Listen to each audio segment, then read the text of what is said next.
Selamat datang di media edukasi video kami, Sumayasa Dum Edukasi. Media pembelajaran asik, kreatif, dan menyenangkan. Pada kesempatan ini kita akan belajar bersama tentang materi tematik kelas 6, tema 1, Selamatkan Makhluk Hidup, subtema 1, Tumbuhan Sahabatku, pembelajaran 4, edisi buku paket. Burung beo, burung belibis, buah naga dimakan ulat. Tonton videonya sampai habis, semoga bermanfaat. Namun sebelum lanjut, mari kita berdoa sejenak agar apa yang kita bahas pada kesempatan ini memberikan manfaat untuk kita bersama. Dan jangan lupa, mari sama-sama kita dukung dan kita bangun channel ini.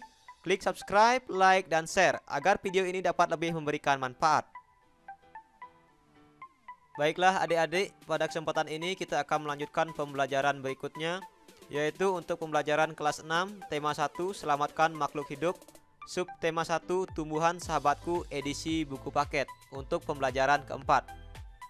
Tahukah kamu bahwa tumbuhan tidak saja bermanfaat bagi sumber makanan bagi kehidupan makhluk hidup, akan tetapi ada manfaat lainnya dalam kehidupan kita. Ayo kita cari tahu. Berdasarkan pengamatanmu sehari-hari, tuliskan berbagai manfaat tumbuhan bagi kehidupan makhluk hidup. Di sini kita melihat bahwa tumbuhan itu menghasilkan oksigen dari proses fotosintesis, dan oksigen dimanfaatkan oleh manusia dan hewan untuk proses respirasi atau proses pernapasan. Jadi manusia di dalam bernapas itu memerlukan oksigen, dan oksigen itu dihasilkan oleh tumbuhan. Kemudian kita lanjut ke pembahasan berikutnya. Tuliskan manfaat tumbuhan bagi makhluk hidup dalam diagram berikut. Nah, di sini kita diminta untuk menuliskan manfaat tumbuhan dalam sebuah diagram. Jadi tumbuhan ini memiliki beberapa manfaat. Misalnya yang pertama, tumbuhan bermanfaat sebagai penghasil oksigen dan untuk mengurangi karbon dioksida. Kemudian yang kedua, tumbuhan sebagai produsen atau penghasil makanan bagi makhluk hidup lainnya. Yang ketiga, tumbuhan sebagai pelindung dari erosi dan abrasi. Yang keempat, tumbuhan dapat dimanfaatkan oleh manusia untuk memenuhi kebutuhan hidup, seperti pemanfaatan tanaman seperti padi, jagung, ini untuk bahan makanan, dan ada juga untuk bahan bangunan, serta ada juga tumbuhan yang dimanfaatkan untuk bahan obat-obatan. Yang kelima, manfaat tumbuhan yaitu sebagai tempat perkembangbiakan dan rumah bagi hewan. Tumbuhan berkembang biak untuk menjaga kelestarian jenisnya sebagai sumber kehidupan bagi makhluk hidup lain. Oleh karena itu, manusia memiliki peran untuk melestarikan tumbuhan. Tahukah kamu bahwa ikut memelihara kelangsungan hidup tumbuhan merupakan salah satu bentuk pengamalan nilai-nilai Pancasila? Sekarang, mari kita cari tahu kira-kira melestarikan tumbuhan ini merupakan pencerminan atau pengamalan dari sila keberapa. Jadi, dengan melestarikan tumbuhan, berarti kita telah mengamalkan nilai-nilai dari Pancasila, yaitu sila pertama.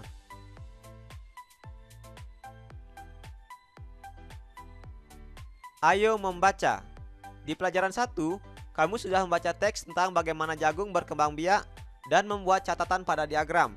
Kamu juga sudah mengumpulkan informasi yang ada dalam bentuk tulisan. Bukalah kembali diagram tentang perkembangbiakan jagung dan baca dengan seksama.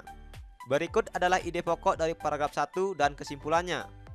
Nah, jadi di pembelajaran sebelumnya, pada teks yang berjudul bagaimana cara menanam jagung, kita sudah pelajari, di situ terdiri dari beberapa paragraf. Nah, di sini kita diminta lagi untuk mempelajari dalam bentuk tabel. Ada paragraf 1, kemudian ada ide pokok dan ada kesimpulannya. Jika kita baca, pada paragraf 1, jagung merupakan salah satu tanaman yang dijadikan bahan makanan pokok di berbagai daerah, juga di Indonesia. Contohnya, penduduk Pulau Madura menjadikan jagung sebagai makanan pokoknya. Jagung merupakan salah satu tanaman penghasil karbohidrat yang sangat diperlukan oleh tubuh. Berdasarkan teks ini, adapun ide pokoknya yaitu jagung merupakan salah satu makanan pokok masyarakat Indonesia. Dan kesimpulannya, jagung sangat penting di Indonesia. Dari teks ini, yang perlu kita ingat, salah satu penduduk di Indonesia yang menjadikan jagung sebagai makanan pokoknya yaitu penduduk yang ada di Pulau Madura. Amati dan bacalah isi tabel di atas, apa pendapatmu? Nah, kita diminta untuk menyampaikan pendapat kita tentang isi tabel di atas. Jadi di sini kurang lebih pendapat kita tentang tabel di atas yaitu tabel di atas menjelaskan tentang cara membuat sebuah kesimpulan yang baik berdasarkan teks bacaan. Di mana untuk menentukan kesimpulan dari suatu paragraf, maka terlebih dahulu kita harus mencari ide pokok dari paragraf tersebut. Berikutnya ada teks dari paragraf 2. Nah, ini nanti silahkan dibaca sendiri di buku paketnya bagaimana ide pokoknya dan bagaimana kesimpulannya. Silahkan dibaca di buku paketnya. Kita lanjut lagi. Dapatkah kamu menemukan cara membuat suatu kesimpulan? Apa ciri-ciri kesimpulan yang baik menurutmu? Nah, dalam membuat kesimpulan itu ada ciri-ciri bagaimana kesimpulan itu dikatakan baik dan bagaimana kesimpulan itu belum dikatakan baik. Jadi ciri-ciri kesimpulan yang baik itu yang pertama, kalimat yang digunakan mengandung intisari dari teks tersebut. Kemudian yang kedua, pesan yang disampaikan dari pernyataan yang khusus ke pernyataan yang umum. Kemudian yang ketiga, kesimpulan yang disampaikan dengan kosakata baku harus jelas dan tidak berbelit-belit. Ini adalah beberapa ciri dari kesimpulan yang baik. Ayo berdiskusi. Tumbuhan adalah sahabat kita. Menjaga tumbuhan sudah menjadi kewajiban kita semua. Dalam menjalankan kewajiban, terkadang kita tidak bisa sendiri. Kita membutuhkan kerjasama dengan orang lain. Kerjasama merupakan wujud penerapan dari salah satu sila Pancasila. Adik-adik mungkin sudah pada tahu bahwa Pancasila merupakan dasar negara kita, yaitu negara Indonesia. Di mana dalam Pancasila ini masing-masing butirnya memiliki lambang tersendiri. Misalnya untuk sila pertama ketuhanan yang Maha Esa, itu dilambangkan dengan bintang. Kemudian sila kedua kemanusiaan yang adil dan beradab, ini dilambangkan dengan rantai. Dan yang sila ketiga persatuan Indonesia dilambangkan dengan pohon beringin. Sila keempat kerakyatan yang dipimpin oleh hikmat kebijaksanaan dalam permusyawaratan perwakilan, ini dilambangkan dengan kepala banteng. Kemudian sila yang kelima, keadilan sosial bagi seluruh rakyat Indonesia, ini dilambangkan dengan padi dan kapas.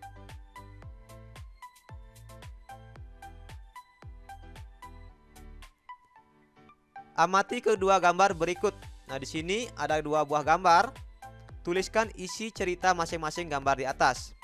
Jadi jika kita lihat pada gambar pertama itu kita lihat anak-anak yang sedang melakukan kerja bakti. Kemudian pada gambar kedua ini menceritakan tentang anak-anak yang sedang berdiskusi.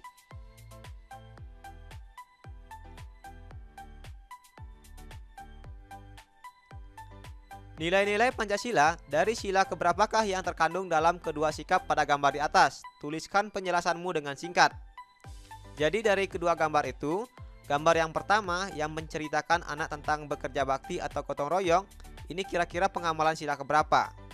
Nah, untuk gambar yang pertama, ini mencerminkan nilai Pancasila ketiga, yaitu Persatuan Indonesia. Di dalam kerjasama, itu merupakan pengamalan dari sila ketiga, Persatuan Indonesia.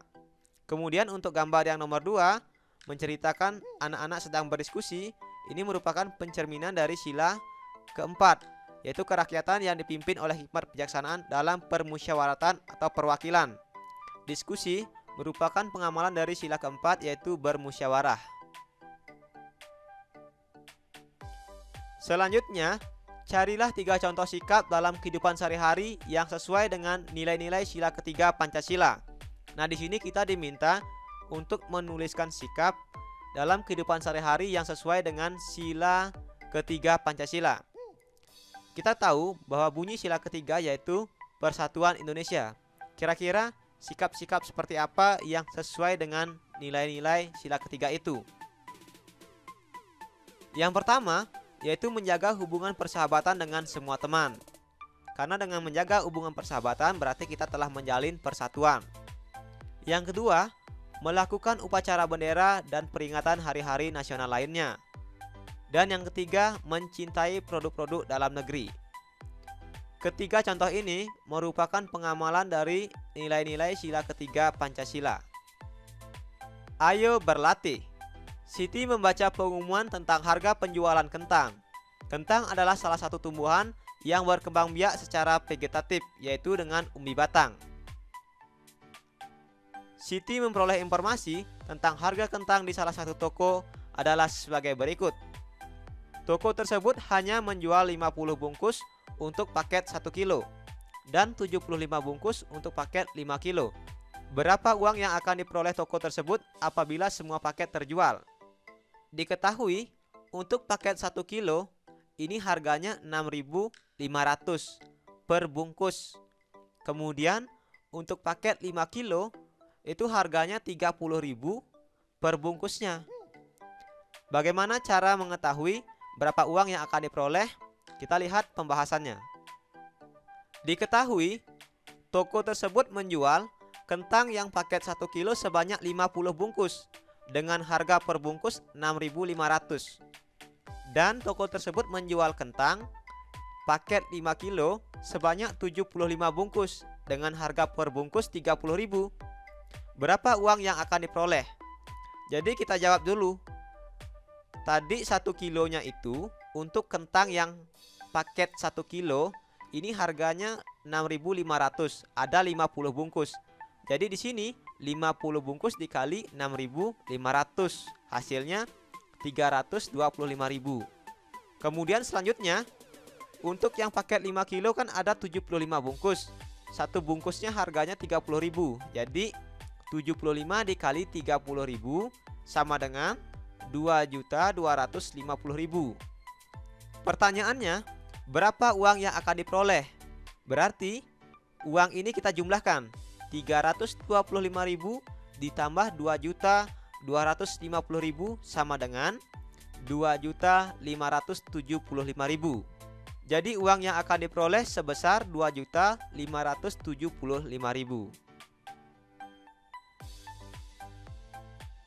Kentang juga bisa dinikmati dalam beberapa bentuk produk. Ada yang berupa kentang goreng, kue, sambal goreng kentang, dan bahkan keripik. Berikut adalah beberapa wilayah di Indonesia dengan jumlah penduduknya. Penduduknya ikut menikmati berbagai produk makanan yang berasal dari kentang. Yang pertama ada kota Surabaya, jumlah penduduknya 2.765.487 jiwa. Kemudian kota Bandung, ini jumlah penduduknya 2.394.873 jiwa. Yang ketiga kota Medan, jumlah penduduknya 2.097.610 jiwa. Kemudian kota Bogor, jumlah penduduknya 950.334 jiwa. Dan kota Cirebon, jumlah penduduknya 296.389 jiwa. Nah, jumlah dari kelima penduduk ini hanya sebagai contoh saja, bukan yang sebenarnya. Kalau dicari berapa jumlah penduduk Surabaya, yang sebenarnya pasti lebih ya. Dan untuk Cirebon saja pasti lebih, tidak mungkin 296.000, pasti lebih. Ini hanya sebagai contoh. Kemudian pertanyaannya, berapa jumlah penduduk 4 kota dengan penduduk terbanyak? Jadi kita diminta untuk mencari jumlah penduduk 4 kota dengan penduduk terbanyak. Kita lihat di sini. Kira-kira penduduk yang terbanyak itu kota apa aja? Tentu yang pertama yaitu kota Surabaya. Jadi kita tulis dulu kota Surabaya jumlah penduduknya berapa. Kemudian Bandung. Kita tulis Bandung jumlah penduduknya. Baru Medan ditulis lagi. Medan jumlah penduduknya berapa. Kemudian Bogor ditulis jumlah penduduknya berapa. Nah, di sini kenapa Cirebon tidak termasuk? Kenapa Cirebon tidak diikutkan? Karena pertanyaannya berapa jumlah penduduk 4 kota dengan penduduk terbanyak. Jadi 4 kota dengan penduduk terbanyak ini kita jumlahkan. Setelah dijumlahkan itu memperoleh hasil 8.208.304 jiwa. Jadi jumlah penduduk 4 kota tersebut adalah 8.208.304 jiwa. Kemudian untuk soal nomor 2, berapa banyak penduduk Cirebon yang harus ditambah agar jumlahnya sama dengan penduduk Bandung? Diketahui penduduk Cirebon sebanyak 296.389 jiwa. Sedangkan penduduk Bandung sebanyak 2.394.873 jiwa. Pertanyaannya, berapa jumlah penduduk yang harus ditambah pada kota Cirebon agar jumlahnya sama dengan yang di Bandung? Nah, ibaratnya begini. Jika Bayu memiliki 2 kelereng dan Budi memiliki 5 kelereng, berapa banyak kelereng Bayu yang harus ditambah agar jumlahnya sama dengan kelereng Budi? Tentu lagi 3 kan? Kelereng Bayu ini harus ditambah lagi 3 supaya jumlahnya sama dengan kelereng Budi. Caranya dapat 3 dari mana? Dari 5 dikurang 2. Berarti di sini untuk mengetahui lagi berapa jumlah penduduk Cirebon yang harus ditambah, yaitu jumlah penduduk Bandung dikurang penduduk Cirebon. 2.394.873 ini dikurangkan dengan 296.389. Hasilnya 2.098.484.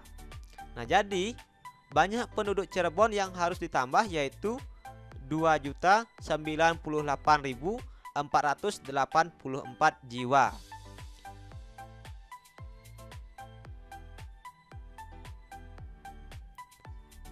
Berikutnya soal nomor 3. Buatlah soal sehubungan dengan data di atas. Soalmu harus berbentuk cerita dan memiliki operasi hitung campuran. Mintalah salah satu temanmu untuk menjawabnya. Nah, untuk soal nomor 3 ini silakan coba dikerjakan sendiri. Nanti bisa ditanyakan dengan guru atau dengan orang tuanya. Kita lanjut lagi. Siti kemudian membaca buku panduan yang berisi tentang negara-negara di Asia Tenggara. Siti ingin tahu negara di Asia Tenggara yang menghasilkan kentang terbanyak. Penerbit buku panduan yang dibaca Siti mencetak 10.000 buku yang berisi 24 halaman. Jadi satu buku itu berisi 24 halaman. Sedangkan di sini penerbit itu mencetak 10.000 buku. Kemudian setiap roll tinta mesin cetak dapat menghasilkan 6.000 halaman. Jadi setiap roll tinta mesin cetak dapat menghasilkan 6.000 halaman. Untuk satu rollnya itu dapat menghasilkan 6.000 halaman. Pertanyaannya, berapa roll tinta yang dibutuhkan penerbit? Nah, di sini diketahui penerbit buku panduan tadi mencetak 10.000 buku yang berisi 24 halaman. Satu bukunya berisi 24 halaman. Sedangkan satu roll tinta itu dapat mencetak 6.000 halaman. Berapa roll tinta yang diperlukan? Caranya yaitu yang 10.000 buku ini dikalikan dulu dengan 24 halaman. Nah, di sini banyak halaman buku adalah 10.000 dikali 24 sama dengan 240.000 halaman. Kemudian 240.000 halaman ini dibagi dengan 6.000 yang ini, maka hasilnya adalah 40.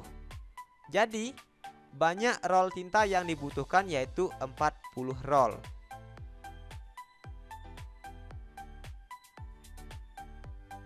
Ayo merenungkan. Setelah belajar hari ini, tuliskan beberapa hal berikut. Yang pertama, sikap manakah yang sesuai dengan sila ketiga Pancasila yang telah kamu terapkan hari ini? Kemudian yang kedua, sikap baik apa yang kamu pelajari dari temanmu terkait sila ketiga Pancasila? Baiklah, kita sudah sampai di akhir pembelajaran 4 pada buku tematik kelas 6, tema 1, subtema 1, pembelajaran 4. Jadi untuk kegiatan pembelajaran hari ini kita cukupkan sampai di sini. Sampai jumpa lagi di pembelajaran berikutnya. Semoga apa yang kita bahas pada kesempatan ini dapat memberikan manfaat untuk kita bersama. Belajar asik, kreatif, dan menyenangkan bersama kami Sumayasa Dum Edukasi. Terima kasih telah menyaksikan video ini. Semoga bermanfaat. Mari sama-sama kita dukung dan kita bangun channel ini. Klik subscribe, like, dan share. Sampai jumpa lagi dalam video pembelajaran berikutnya.